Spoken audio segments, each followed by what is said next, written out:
just be right. Might as well. I'm walking through a ghost town, y'all ain't playing my sounds. Don't tell me to calm down, don't tell me to calm down. Only time I go backwards is when I wanna moonwalk. Don't test me, my mood's wrong. Don't test me, my mood's wrong. We are who we say that we are. Yeah, we're lost in the stars, and it's all from the start. Never running no pace, never on the right page. But we still read that book, and we still run that race. Ay, Mississippi Racer riding out, no shortcuts, no time for that. Mississippi Racer riding out till the wheels fall off, I'm driving that. Mississippi Racer riding out, we'll stop burning, strike the match. Mississippi Racer riding out, red light, green light, red light, good night. Ay, red light, green light, red light, good night. Red light, green light, red light, good night. Red light, green light, red light, good night. Red light, green light, red light, good night. Time to chill, don't sweat it. Good morning and welcome. It is Coffee and Sports. It is the morning show powered by Wire to Wire Network. Thank you so much for making us part of your morning routine, whether you're watching us live on Facebook, live on YouTube, live over on Roku TV. Thanks to the wonderful people at Northeast Sports Productions. I am Chris, and of course, that over there, that is Mo. Mo, how are you this morning, sir? I am doing great, Chris. Let me make a quick correction, because on the morning show, when we get something wrong, which is not often, we admit it. I said yesterday's show that the great Lynette Woodard played for the Trojans of USC. She actually was a member of the Kansas Jayhawks, so I want to give that great university its flowers for helping shape a trendsetter like Lynette Woodard, who was also the first female member of the Harlem Globetrotters. So Lynette Woodard and the Kansas Jayhawks University, shout out to you guys, and that's my correction. Well, we teased it at the end of the show yesterday. We said we were going to touch on it today, and we are going to. And that, of course, is the fallout from WrestleMania 40. If you missed Coffee and Kayfabe after WrestleMania, please go and check that out for our entire breakdown of the WrestleMania card. But Mo, walking away from WrestleMania a couple of nights ago and then walking away from Raw last night, it is definitely a new era in WWE. Overall, what were your impressions of WrestleMania? I enjoyed it. Like I said, I thought it was a great WrestleMania. I enjoyed 99.9% of the matches. It was just a terrific show. I love the match between Bayley and Asuka. Like I said, I even love the main event. I'm nitpicking because I didn't get the result that I wanted. But I enjoyed it immensely. So look, I'm with it. We talked about it on Coffee and Kayfabe. We both gave it 4 cups overall. It was a great show. Shout out to the NFL genius himself in the chat. He is in Mexico this morning. That sounds pretty nice, Mo. Oh wow. Fancy. The NFL genius making the rounds. That's what's up. That's right. He's making the rounds. I agree with you, Mo. It was a great show. Obviously, I think the most confusing part of the show was the Uso versus Uso match. Now, obviously, that doesn't hurt big time. Main event, Jey Uso, as he got a big win on Monday Night Raw over Drew McIntyre with the help of CM Punk. He is going to be getting a shot at the World Heavyweight Championship, which is being held by Damian Priest. Do I think they're going to give him the belt? No. But I think that when you have a new champion in Priest, you're going to need to give him quality opponents to have some title defenses against and kind of build up his resume. I hope that Jey Uso can rise to the occasion when he receives that title match, Mo, because it was an absolute train wreck when he had the opportunity to face his brother on the grandest stage in them all. Nothing went right in the match from start to finish, except for the video presentation that WWE put together before the start of the match, which was absolute gold. Amazing. It was the highlight of the match. It was. No, it really was, because so much went into this feud between Jimmy and Jey, and so much of the bloodline stuff from the beginning when the bloodline was being put together, it had the roots of Jimmy versus Jey Uso. And the entire run of the Bloodline had these different elements that led to what was supposed to be maybe the biggest moment of their individual careers. Obviously, if one of them goes on to win the big belt, that's different. But up to this point, the biggest moment of their careers, and Mo, it just fell flat across the board. It wasn't engaging. It wasn't entertaining. It was slow. It was sloppy at times. You saw, it's weird because it's like almost an out-of-body experience, because as you're watching it as a fan, you see what they're trying to do, right? Like you see where they're trying to bring you in emotion-wise, and you see the story they're trying to tell, but at the same time you're watching and you're like, I see it, but I don't feel it. Right. And that's the tough part, right? It is. The match was just disjointed. It was sluggish. The joke is there a match that you can run and go get some popcorn or something like that? That match you could have walked and got a popcorn, maybe some hot dogs or something else to eat. There just wasn't a lot going on. The story, I get that they're trying to tell, but the execution of that story and the performance in the ring, they didn't align. And then look, unless they can spin it around, I don't really want to see them in the ring versus each other again. Ever. Going into Raw last night, Mo, the biggest question, and it hasn't really been answered, but we have a little bit of clarity. The biggest question is what was next for the Bloodline. The Rock made an appearance last night. He was still heel Rock. He was still Bloodline Rock. He alluded to the fact that he is going to be taking a hiatus from wrestling for a minute, but he also alluded to the fact that when he comes back, Cody's story might be over with Roman Reigns, but the story between him and The Rock is not finished. So The Rock is alluding to a continuation of a storyline with Cody Rhodes at some point down the road. And Mo, that's kind of where we are. Obviously, we might see more of the actual Bloodline issue with Roman addressed on SmackDown this week. But as far as The Rock is concerned, we have kind of solidified where he is. He is still a heel. He is still aligned with the Bloodline, at least for now. He is going to be gone for a little bit, and there appears to be more meat on the bone when it comes to him and Cody Rhodes, which is something that you and I talked about heading into WrestleMania. Will he be back after Mania? Will he potentially fight Cody at SummerSlam or Survivor Series or something leading up to next year's WrestleMania? And it appears that we are going to at least be going down that path. Yeah, and the story is it's not too different from the story that you and I projected or thought of. Although I would say that the idea that Roman is totally out of the picture or Cody's business with Roman is over with, I think that might make for a story between Rock and Roman, because maybe Roman's got some designs on why would you be getting the shot over the tribal chief? I'm the champion. Usually champion at some point gets that rematch. So, and maybe that's what they're going for, that kind of friction. So you might get Cody Rock. You might eventually get Rock Roman. So I'm there for all that. At this time, we're going to bring JG onto the show this morning. We got Major League Baseball things to discuss. And when we have baseball things to talk about, we bring in the man himself, JG. JG, how are you this morning, sir? Good morning, guys. How are you guys doing? Hey, what's up, JG? JG, it's great to see you. We love having you here on the morning show every morning. I'm stalling right now because I'm trying to bring up some stats that I put aside to talk to you about. And now I have those stats in front of me. So let's talk about them.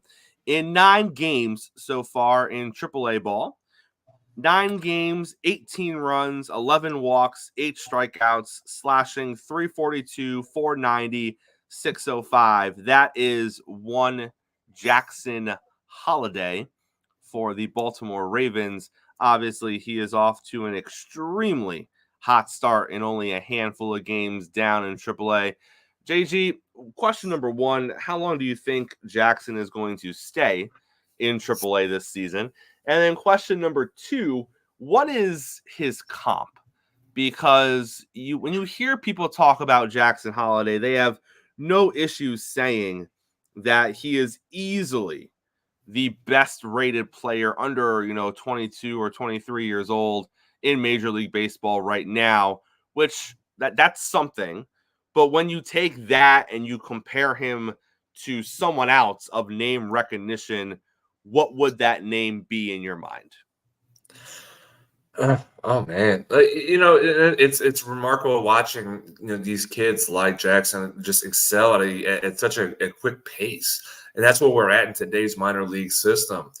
It normally position players take 2-3 years before they finally start hitting their peak, and we're seeing these kids at 20 years old getting to AAA and fast tracking themselves to AAA, and then we're like, okay, the question is when do we see them up? Obviously, it has to be. It has to be when the clock is able to not hit for his service time. So we're probably going to see him out in May, maybe the end of May to be June, and then when the service time, obviously the clock, the Chris Bryant rule, as we all know it to be, we will start seeing him up there because again, that's a benefit for the team. That is a benefit for the Orioles to make sure that the service time clock does not start, and they get that extra year with Jackson Holliday. But that's kind of where it is. And then we'll see him up. And we kind of we got a taste of what he can do in spring training. And he played really well in spring training facing Major League pitching. So it's a formality that he's in AAA right now. It's a formality. Again, I hate the system. I'm sure everybody who pays attention to how minor leaguers are being treated when they have to go sent down, when they should be in the big leagues. But that's a formality in where we're at right now. And regarding a comp, I mean – Bobby Witt Jr., as far as hype, I'll say this, as far as hype, Bobby Witt Jr., and I got to watch Bobby, I got to watch Jr. in high school, being in the Fort Worth area and kind of see a little bit of what he could be. And in knowing what we're at with him today, the young superstar who just got locked up to a long-term contract with the Royals, he's the face of the Kansas City Royals. He hasn't hit, I mean, we're still waiting for Bobby to hit his ceiling or at least get close to where his ceiling can be as a superstar, as a young superstar. Holliday, I think we're going to see him surpass Bobby Witt Jr. I think it's a comparison, but at the same time, I think where we're at right now with what we've seen from Holliday in a small sample size, it's going to be eventually, we talk about Jackson Holliday being one of the best shortstops in the game. And I would say a 2 to 3 year span, we'll see that he's one of the top shortstops, not within the group, but he is at the top of that list. I think that's what we're going to see. But right now, Bobby Witt Jr., as far as hype, that is where we're at with Jackson. But I think at some point we will see that Jackson surpasses him because he's got that much more. I think he's more talented than Bobby Witt Jr. is. It's just going to need a little bit more seasoning, obviously. But I think when it's all said and done, we're going to talk about Jackson Holliday being one of the best shortstops in the game. And it's insane to have this conversation because he just turned 20. Mm-hmm. He just turned 20 in December, so he'll be 21 in December of this current year. So you have a kid who can't even go to the bar after the game, JG, and have a drink. And you're talking about him coming up in May and him potentially ending up being one of the greatest shortstops in Major League Baseball. It's wild to have that conversation at 20 years old, but that's where we are with this kid, which is phenomenal if you are a fan of the Baltimore Orioles. So Soto, New York Yankee Juan Soto, he's in the headlines this morning because he upset the baseball purists yesterday, JG. During one of the top of the innings, there was some extra time. The Marlins were doing some things, so he had a moment, and he used that moment in the middle of the inning to walk over to the wall and sign an autograph for a fan that had apparently been talking to him a few pitches earlier. And the baseball purists are coming out of the woodwork, JG, because how unprofessional it is to sign autographs for fans in the middle of an inning. It is disrespectful to the Miami Marlins. You are literally in the middle of an at-bat. You are in between at-bats. Your focus should be on the game, not on what is happening in the stands. JG, By the way, nothing catastrophic happened as a result of him signing the autograph. He didn't miss a ball. He didn't drop something. But let's hear it from a player. Was he wrong to take that moment, that lull in the action, to go sign the autograph like the baseball purist is talking about this morning? So I saw this. I heard about it. I didn't have a lot of the information. I didn't think much about it. I will start with that in that instance of. I read it. I kind of saw on Twitter about Soto signing autograph and between pitches is what I was told. Well, I'm reading it right now, and this was still before the game even started. This was before first pitch. So, and he said, I'm reading the quote that he said he thought he had more time. He had about 2 to 3 more minutes. And by the time he realized after he finished signing the autograph, Nestor Cortes was already beginning his motion, and he also back to a spot. So, no, this is nonsense. I am a baseball purist. I'm a traditionalist. Obviously, when you step on a ball field, your focus should be on the game. But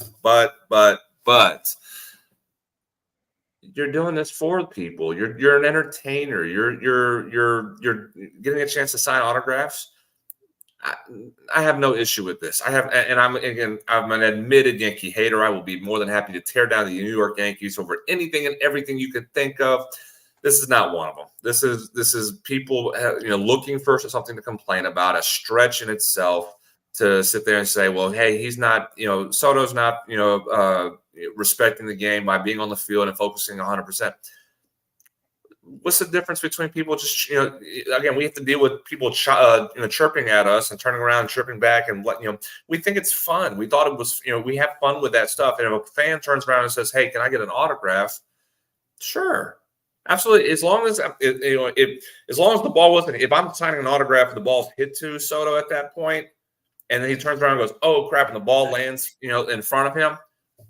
Okay, we have an issue. But this was before first pitch even was thrown.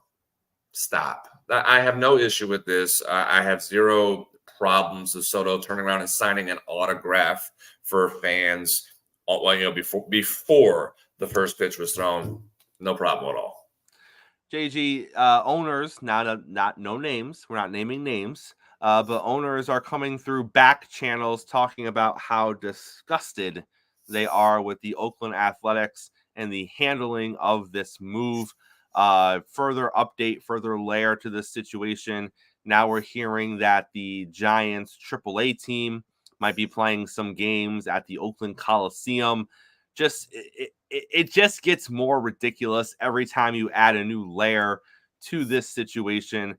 But when you hear the idea that Major League Baseball owners are not happy with the A's, they're disgusted by the way that this situation has been handled, aside from them just having an opinion, because everyone is entitled to their opinion, but aside from them just having an opinion, does any of that actually matter moving forward as far as baseball business goes? Because you can look at another sport and you can be like, well, the owners are all pretty upset with the Cleveland Browns because they went out and gave Deshaun Watson a stupid contract that none of them want to hear about when they have to negotiate with their players, and they don't want to hear, well, he got guaranteed this. So yeah, as an owner, you can be upset with another team for doing something that you don't feel was appropriate, but doesn't necessarily affect business moving forward. That's the same situation here with the A's. Or do you think there's going to potentially be a ripple effect when it comes to the owners dealing with the A's moving forward?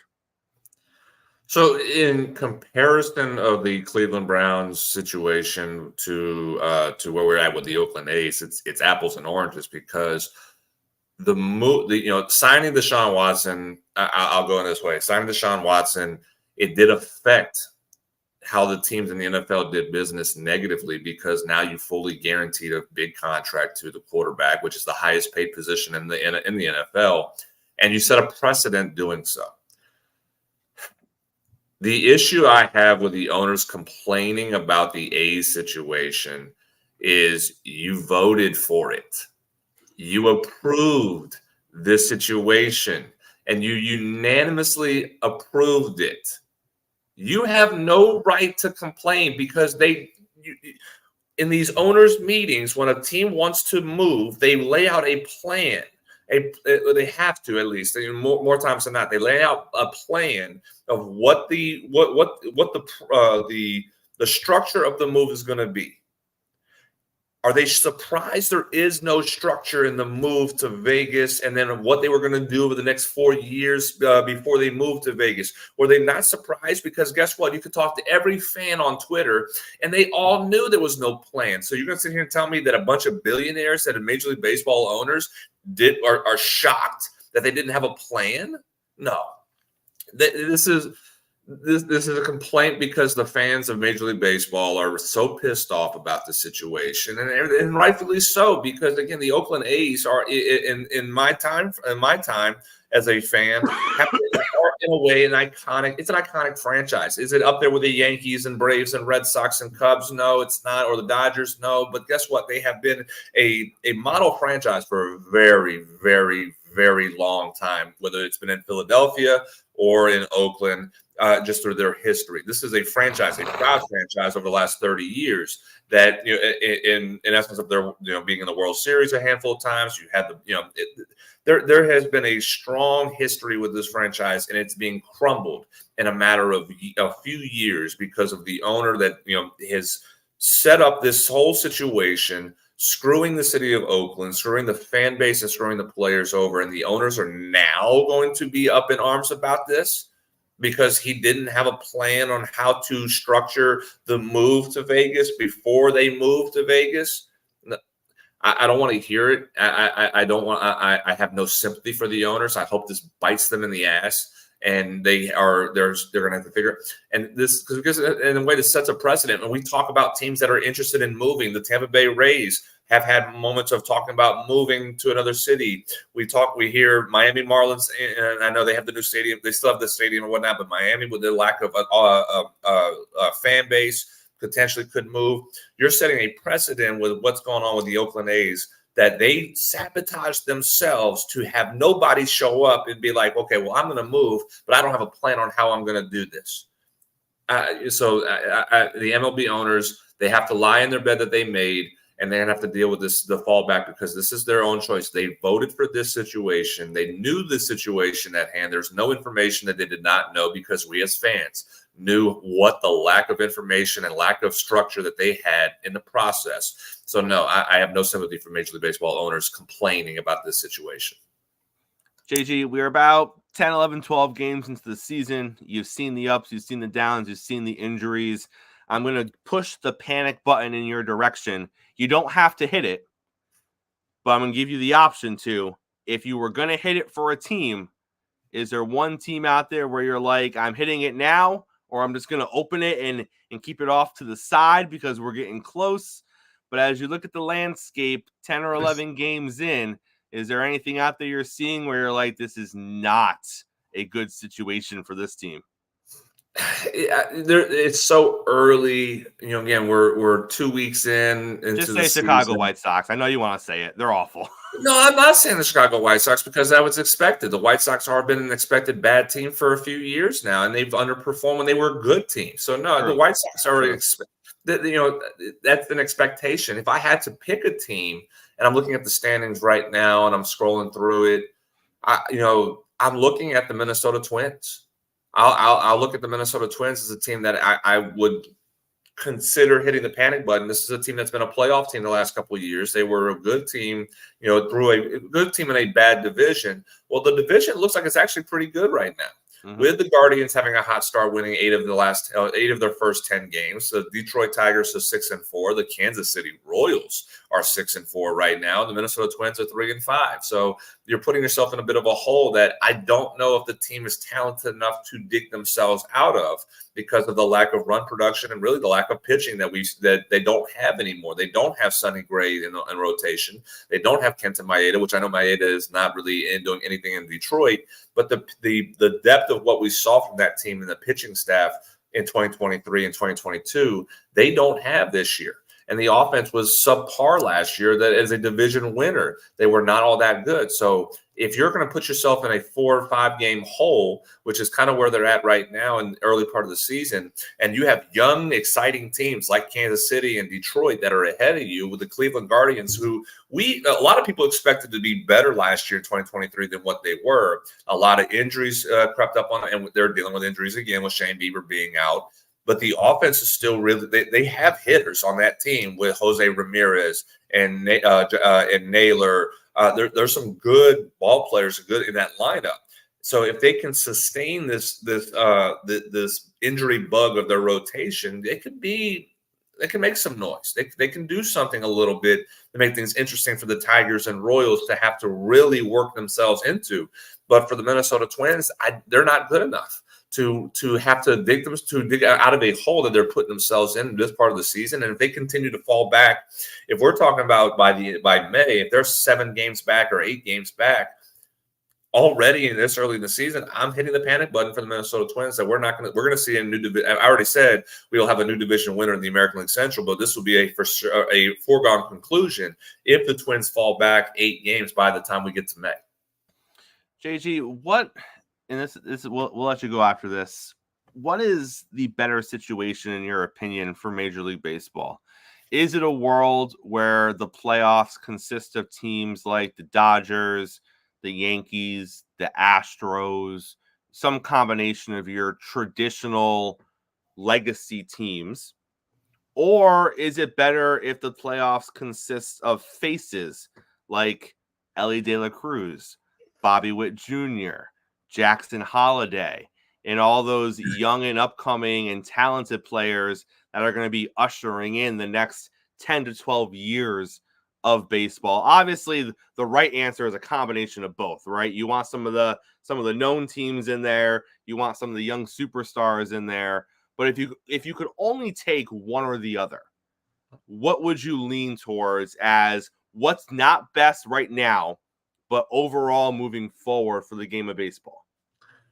Well, don't think I don't know what you did. I've been taking shots at your Yankees for so long doing the show with you that you excluded my Atlanta Braves from the traditional powers of Major League Baseball. Don't think I know you didn't do that on purpose. So I'll give you this answer in a comparison way. So we have a superstar-led league in the NBA, which they want their traditional powers of the Celtics and Lakers, and we'll throw the Sixers in there. And if the Knicks ever were able to be good, we include the Knicks. If they want their traditional power franchises, the more valuable franchises to be in the playoffs and contending.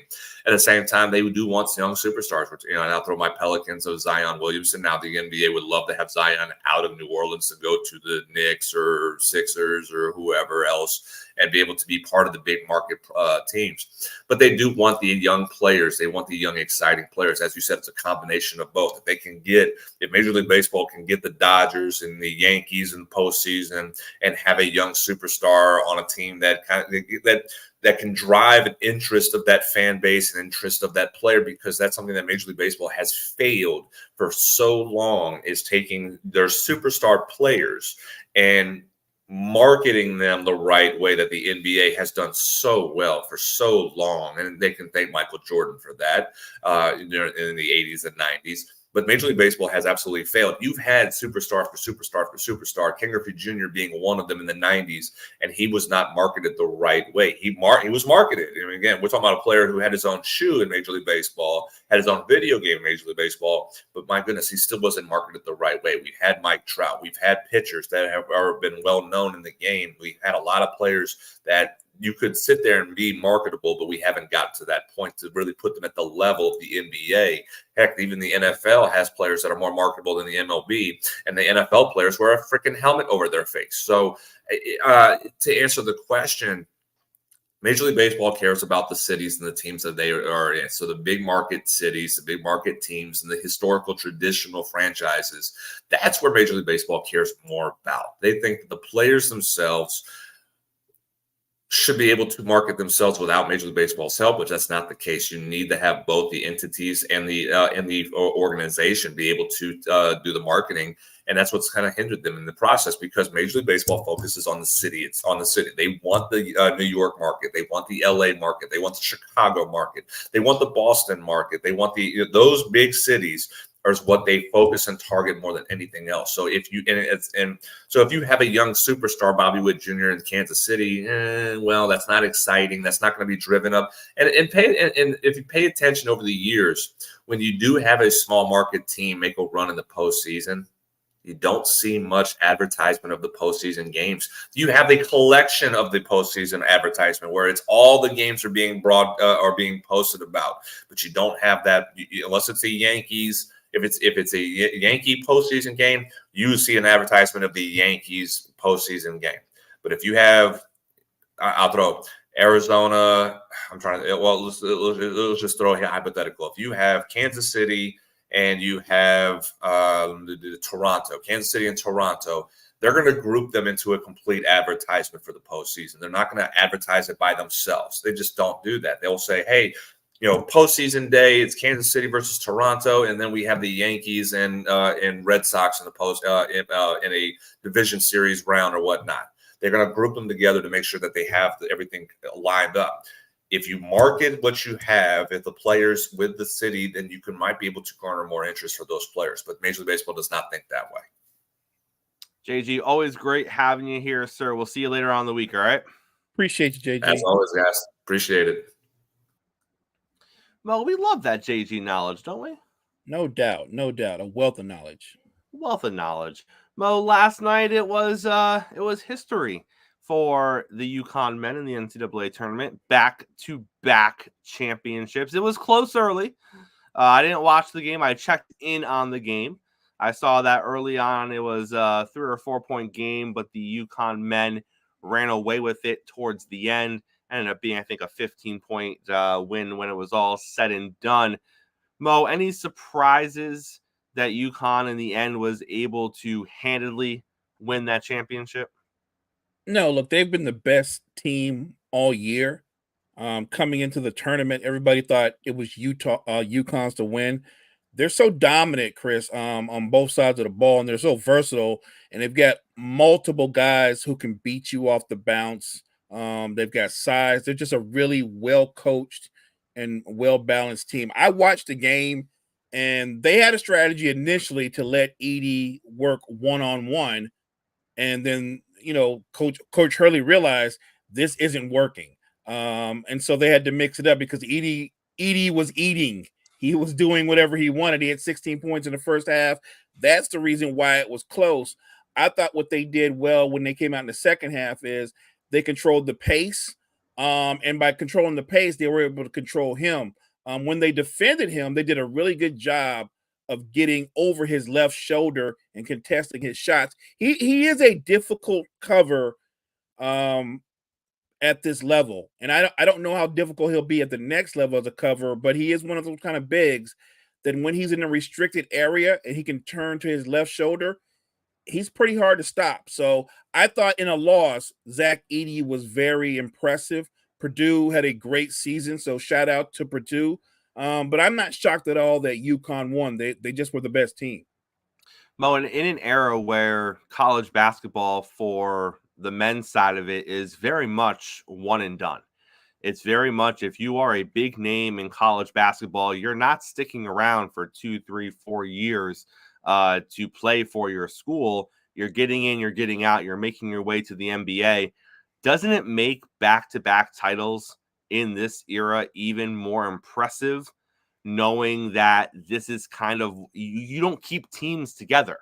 You don't keep the crew together to go win 2 or 3, 4 titles because people are bouncing left and right. So the fact that they were able to do it back-to-back and come in with the expectation that they were going to be a contender and be dominant from start to finish, does that make the back-to-back that much more impressive in your mind? There's no question. In the era that we're in, the freshmen that you start off with, that class, those freshmen, they don't get to be seniors to play with the next freshmen. They move on because they're next level talents. They're NBA ready players. Most of these guys leave after one season. If you can squeeze 2 out of them, that's considered long in college basketball. But to turn around because of the turnover that you have, and by the way, that's in both men and women. Dawn Staley, a bunch of her players from the championship, they ended up going to the WNBA. She's going to have some people leave again after this season. But the great thing about South Carolina is they have a ton of freshmen that were part of this championship squad. But looking at UConn, they're going to lose some more players, and I guarantee you UConn's going to be in the mix next year. It is more impressive to be able to win titles at all right now in the current scheme of college basketball, but to go back to back in a one and done era, that's very impressive. And looking at the other side of it, Zach Edey projecting to what he is going to look like in the NBA. There are a lot of NBA people out there, Mo, that say it's not going to work in today's NBA. And I'm not the wealth of NBA knowledge that you are, Mo, but I look at it, and I look at it from a simplistic stance of he's a big guy. He can handle the ball. He can potentially be a matchup challenge at different times in different schemes. And I look at the NBA now, and let's be honest, take the Warriors out of the equation, Mo. Who has small ball worked for? No, that's about it. That's about it. That's about it. When we look at teams that won titles, that's about it. And I know that there was this, and I'm the biggest Steph supporter there is, and I'm never going to diminish the impact that he's had in the league. But when you take a look at that impact, yeah, other teams have tried it. Other teams have tried to go away from having a big or focusing on a big or having their offense run through a big. And there's been different levels of success. But when you're ultimately saying during this new era of NBA basketball with the Warriors and what they did in the 3-point and the Splash Brothers and smaller lineups, who ultimately was successful with it, it was only the Warriors. And you look at when other teams have had success outside of the Warriors, they've all had a big. The Warriors have never really had a big. So you take the Warriors out of the equation, Mo, and there still is a spot for bigs in the NBA. And you look at some of the guys that are putting up the numbers and winning the MVPs. Oh, they're bigs. So you look at that, and then you look at Edey. And I'm not saying he's going to be as good as Giannis. And I'm not saying he has the same skill set because he doesn't. But I look at it and say, there has to be a way to make that work on the next level. As long as he can stay healthy, there has to be a spot for him where he is going to be at least a good NBA player, right? Look, I think we're thinking the same way. I'm looking at him, and I don't want to jump the gun and say be a star, but the idea that he won't be very good or productive at the next level, I disagree with that. I disagree with that because the game that we're watching, there's a role for skilled bigs. If he was just athletic and a rim runner, I get it. But he's got multiple post moves. He can step through. He can finish with either hand. If he's going to have a challenge at the next level, Chris, and you can appreciate this, it'll be on the defensive end when someone tries to spread him out and take him away from the basket, because my guess is wherever he plays, they're probably going to try to put him in drop coverage. So that might be where he's attacked at. But offensively, I think Zach, and I've said it before, I'll say it again, if he's drafted by the right team, put in the right situation, he's going to be a very good player. I'm not getting into will he be a star, but I will say this, to me, at worst, he will be a very impactful rotation player. But the idea that he can't play at the next level and be impactful, I disagree with that. Mo, we're getting even more numbers from the women's NCAA final. So we knew that the average viewers was 18.7 million viewers for that game. It actually peaked at one point during the game at 24 million viewers. Viewership was up 89% from 2023, and it was up 285% from 2022. Those were the two most recent national title games. Like I said, it peaked at 24 million viewers. Mo, it was the most watched basketball game, men or women's, college or pro, since 2019. Now think about that for a minute. All the basketball that's happened over the last 4 years, this was the most watched game. Olympics, NBA Finals, amazing NBA matchups. It beat all of them. Excluding football and the Olympic Games overall, it was also the most watched sporting event since 2019. So take out the NFL, and I take out I think it was the opening ceremony of the Olympics, which also topped it. But take those two things out, Mo, and now you're talking about hockey, you're talking about baseball, you're talking about all the other sports, because let's be honest, you have people out there where you say, line them up, go top to bottom, sports throughout, and most people are not putting women's basketball top 10. Let's be honest. They're going to put hockey above it. They're going to put Major League Baseball above it. But Mo, this beat all of them. And all their best shots since 2019. This is something to talk about. It is something to talk about. The elevation, the growth of women's basketball, especially women's college basketball. And it's because when you watch their game, there are so many talented and gifted players, so many talented teams, great coaches, and there's an element of drama there. Having said all that, I want to be fair. I think everything I said is true. That's how good the women's game is. That's how well it's grown. There's no lack of talented and star players. The gravitational pull of Caitlin Collins, is that not the reason that those ratings are what they are when it comes down to it? Like, I'm not taking nothing away from anyone else, but Caitlin Clark, she's so dominant. She was that big a draw, right? Like, I think the women's game is in great shape, Chris, going forward when she leaves. But I think where she goes, I think the attention will go too. Like, imagine the ratings on her first WNBA game. No matter who the opponent is, I think that's going to be one of the biggest draws in WNBA history.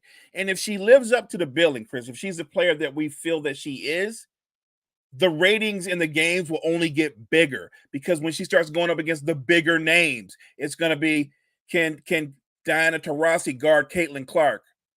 Probably not. And I love Diana Taurasi, but this is an older Diana Taurasi, and Caitlin Clark's at her, not even coming to the peak of what she could be. But those matchups, those names, you're going to want to see that. So I think women's basketball is in great shape, but the huge draw, that just shifted. It's getting ready to go to the WNBA. She's getting ready to raise the ratings in the WNBA.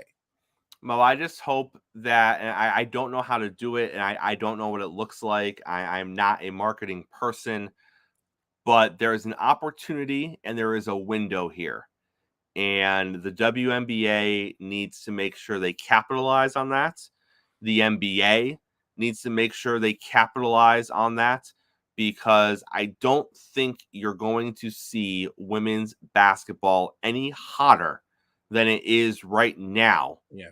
Once it cools down, I don't think you're going to see an immediate rise back to this level, because you don't have the next Caitlin Clark that we know of waiting in the wings right now. You have very talented female athletes, like you said, who are going to continue to play and who are going to play next season and the season after that. But when you look at Caitlin Clark and you look at the other female athletes that she played with this season, it's a very talented group of women that is spearheaded by Caitlin. I will say that she is the leader of the pack. I think her stats show that she is the leader of the pack. It doesn't take away from anyone else's accomplishments.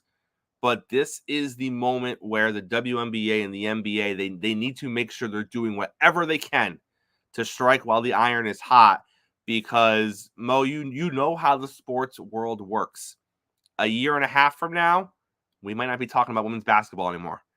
Like, it's just the way it works.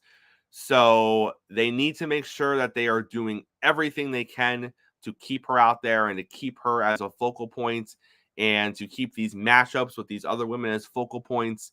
And hopefully they do. Hopefully they do.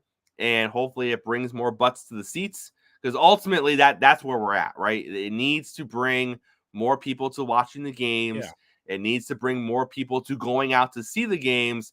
And Mo, I'll tell you right now, if she can draw a quarter of what she drew in Iowa and the amount of people she got to come watch Iowa basketball when she goes to a WNBA team, I think they're going to be all right. Yeah, look, you said the opportunity is there for the WNBA and the NBA. They need to market her in a way that this lightning rod is sustainable.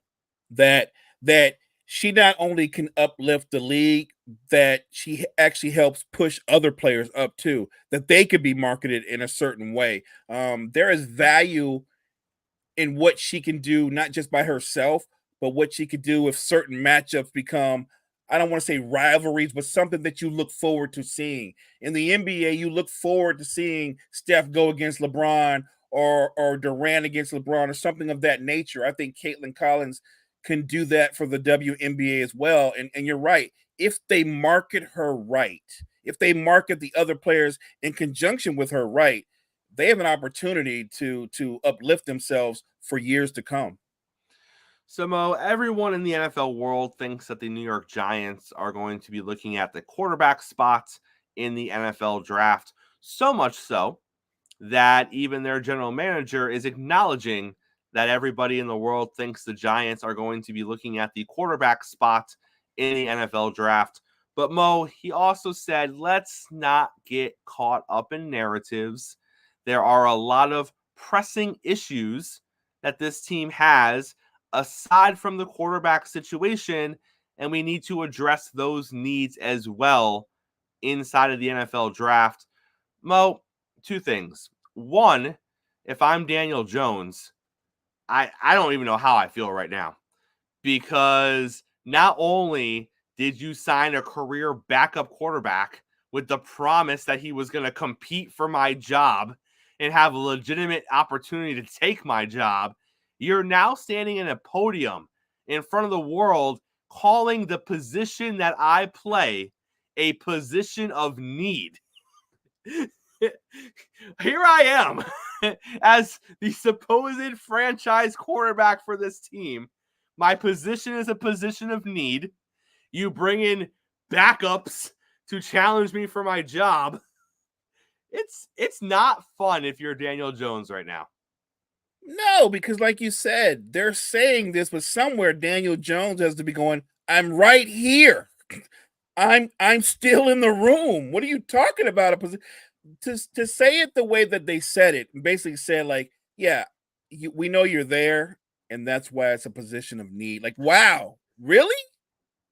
Look, if you're Daniel Jones, I guess you could feel some type of way, but at the end of the day, if you're Daniel Jones also, your bank account is what it is. I mean, it is what it is. It is what I mean. Like you're not living the worst life in the world, Daniel Jones. You're not. And I think you and I both agree going forward, whether it's with the Giants or somewhere else, we think that Daniel Jones is a capable game manager like quarterback.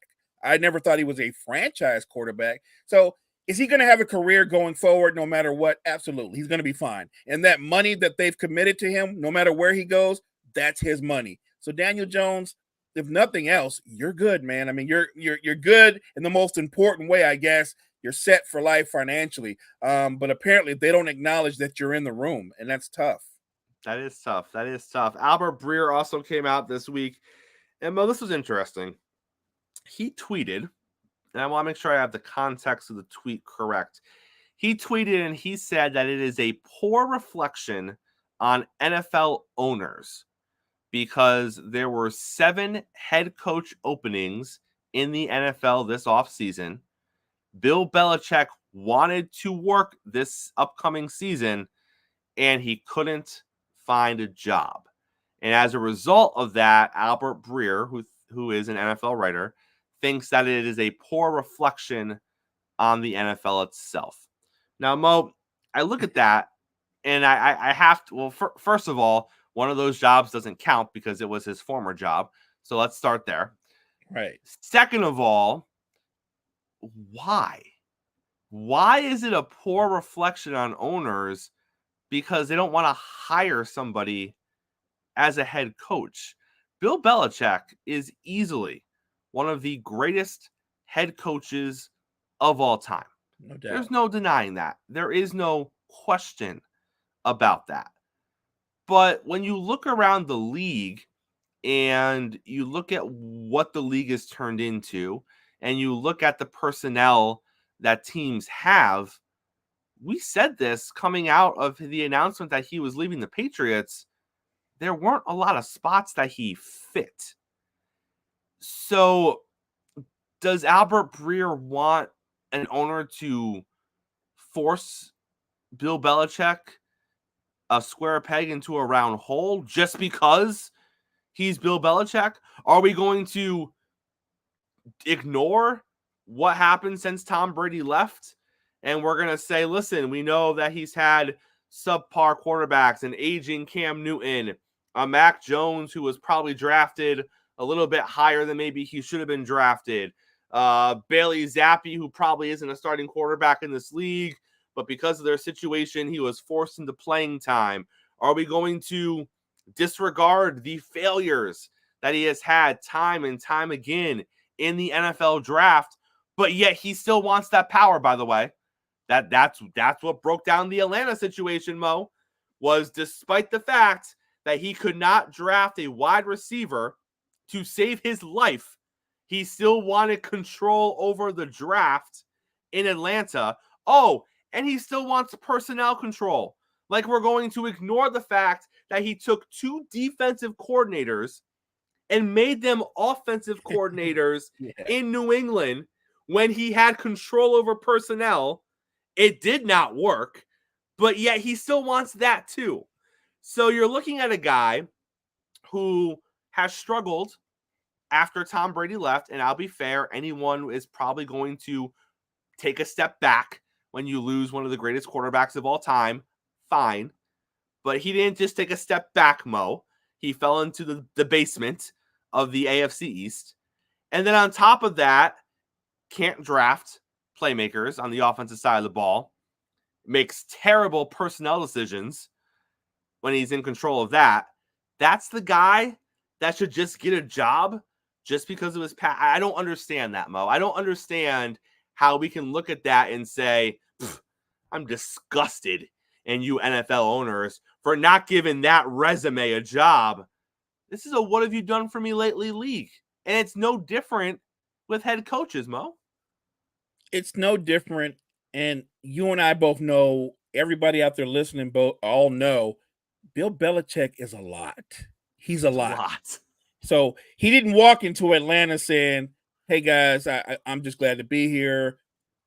Thank you for the opportunity to coach. No, he came in there and said, I've won. You haven't. I not only want to be the coach, I don't want to have to answer to the general manager. I actually want the general manager to answer to me. If you're going to come in there with that kind of power and or looking for that kind of power and clout, you're not going to get the job, because like you said, we are going to look at your most recent resume and go, I don't think you should have any say-so in player in drafting or personnel call. We just want you to coach, Bill. And I think that literally was the breakdown in Atlanta. He's like, all you want me to do is coach? Yeah, I'm not going to do that. I'm not going to settle for that. And deuces. Bill Belichick doesn't have a job because Bill Belichick wants the kind of power that he had when the Patriots were winning Super Bowls, except that's a long time ago. And we can't give you that power based off the past. We have to give you what you deserve based off your most recent resume. Is he worthy of being a head coach? I think so.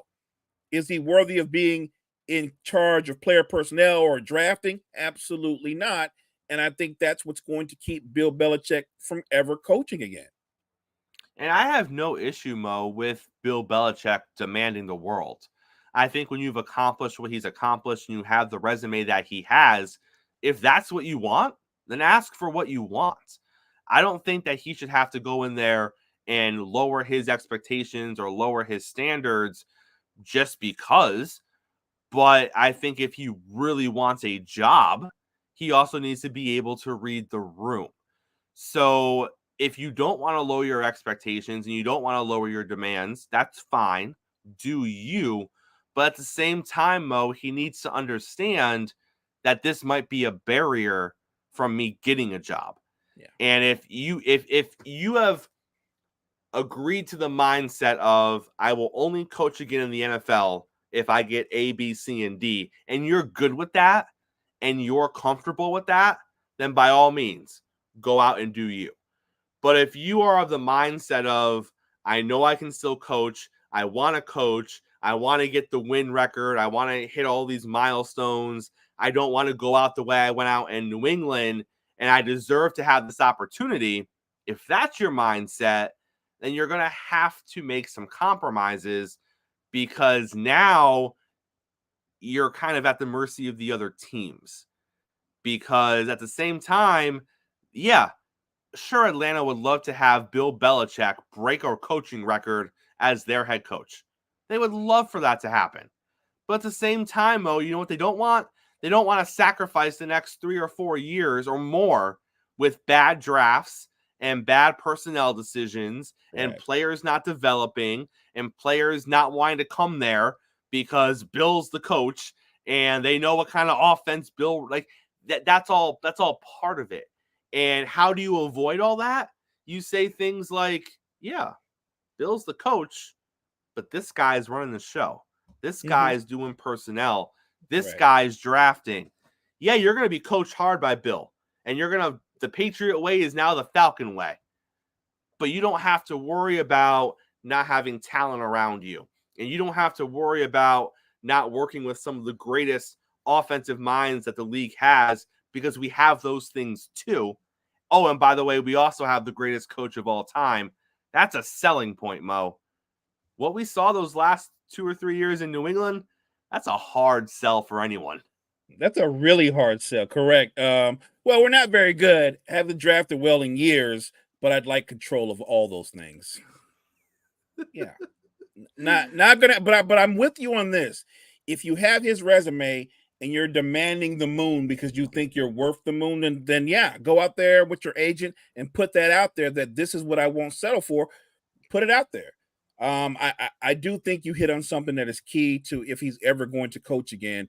You said it, compromise. If he's going to ever coach again, there's going to have to be some kind of compromise. Great show on a Tuesday, Mo. Close us out. Hey, thank you guys so much for joining us live. Thank you for everybody in the chat who's listening, responding. The Wire to Wire network is growing, guys. This is a partnership, right? Between us and you. We put out great content that you enjoy. You share, sub, follow us. Get your friends to share, sub, and follow us. We are growing, and it's because of you. Wire to Wire network, we appreciate you.